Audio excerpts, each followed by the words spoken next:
Today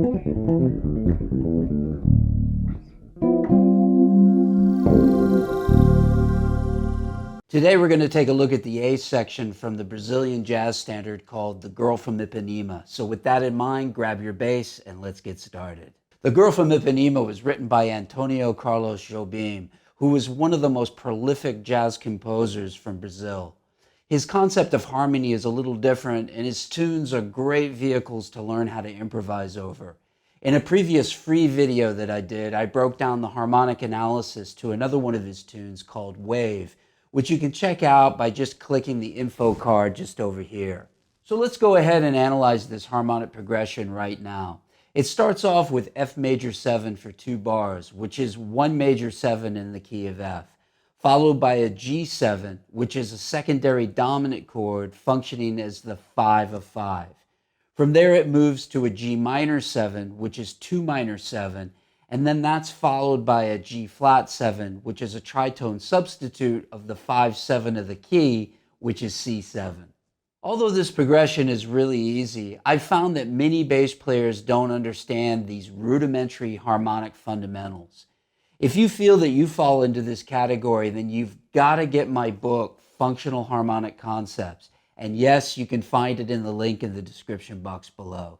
I'm going to go ahead and improvise over these changes and then come back and talk about some concepts that you can use over this tune. This tune is usually played at a much slower tempo, but I'm going to put more of a new twist on this and play it a bit brighter, reminiscent of the way a band like the Yellow Jackets might play this tune.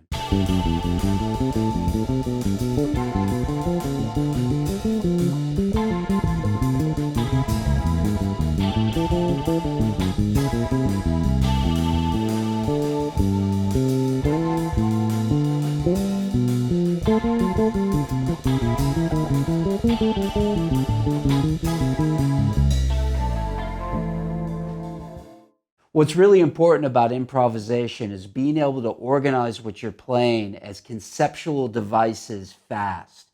If you check out what I'm playing over this section, you might become lost trying to find out what I'm doing if all you're used to is compartmentalizing what you play as licks rather than broad concepts, which are proven for far better results. The way I look at this is what I call the improvisation map. Notice that I've organized this into 2 different categories, which consist of chord types and concepts. On the left, I've written the chord types that I'm playing over, which is the major 7, the minor 7, and dominant 7th chords. And on the right, I've listed the various concepts, including chromaticism, triad pairs, intervallics, superimposition, polyrhythms, and lyrical phrasing. There's an infinite number of ways that this can help you to solve problems that you might be facing with your bass playing. But it's really important to point out that when I work with a private student, each one of these concepts can last up to a year of study. But I'll tell you what, the difference is, and this is guaranteed, is that my students can actually understand and play ideas based on these concepts as a result. Okay, so let me give you a few examples and break down some of these simple and easy to use concepts that I was using in this solo. If you check out the first pattern that I play, you'll notice that I've inserted a double chromatic above to a single chromatic below before playing the root 2-3-5 idea.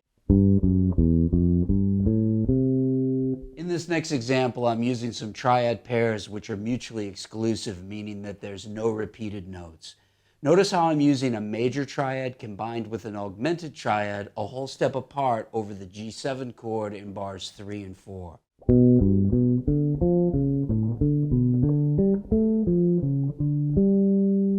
In bars 5 and 6, I'm using intervallic approach notes over the G minor 7 to G flat 7.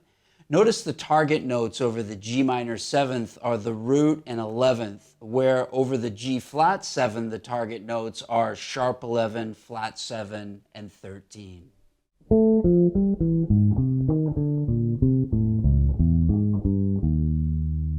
Superimposition is another classic concept that can be found throughout jazz improvisation. I use this principle all the time, which is based on the premise that you're superimposing one chord over another. For example, I've used this concept here in bar 7 over the F major 7 chord, where I'm superimposing a D minor 7th chord over the F major 7. This highlights a combination of both chord tones and tensions. In bars 9 through 12, I'm combining lyrical phrasing and polyrhythms together using constant structure perfect fourths grouped in displaced dotted quarter notes.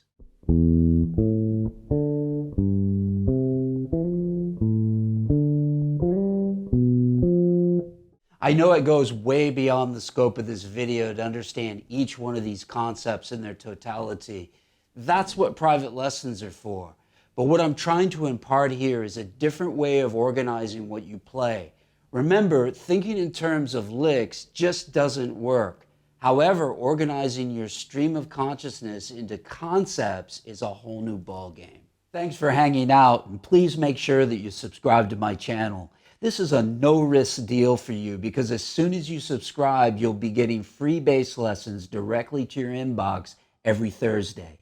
Until next time, practice smart, work hard, and play creatively.